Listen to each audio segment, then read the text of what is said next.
اعوذ باللہ من الشیطان الرجیم بسم اللہ الرحمن الرحیم السلام علیکم ورحمۃ اللہ وبرکاتہ۔ تنہائی میں گناہ۔ حضرت سبحان رضی اللہ عنہ کہتے ہیں کہ نبی اکرم صلی اللہ علیہ وآلہ وسلم نے فرمایا، میں اپنی امت میں سے ایسے لوگوں کو جانتا ہوں جو قیامت کے دن تہامہ کے پہاڑوں کے برابر نیکیاں لے کر آئیں گے۔ اللہ تعالیٰ ان کو فضا میں اڑتے ہوئے زرے کی طرح بنا دے گا۔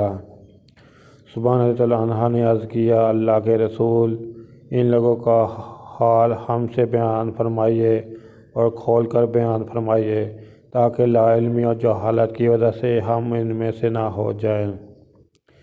آپ صلی اللہ علیہ وآلہ وسلم نے فرمایا، جان لو کہ وہ تمہارے بھائیوں میں سے ہی ہیں، وہ تمہاری قوم میں سے ہیں، وہ بھی راتوں کو اسی طرح عبادت کریں گے جیسے تم عبادت کرتے ہو، لیکن وہ ایسے لوگ ہیں کہ جب تنہائی میں ہوں گے تو حرام کاموں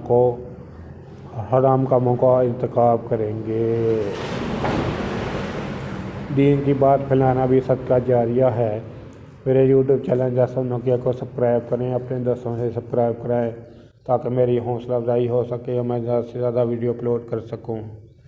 اس کے علاوہ ویڈیو کے ڈسکرپشن میں درود پاک صلی اللہ علیہ وآلہ وسلم لکھا ہے، اس سے بھی کم از کم 3 دفعہ ضرور پڑھ لے۔ السلام علیکم ورحمۃ اللہ وبرکاتہ۔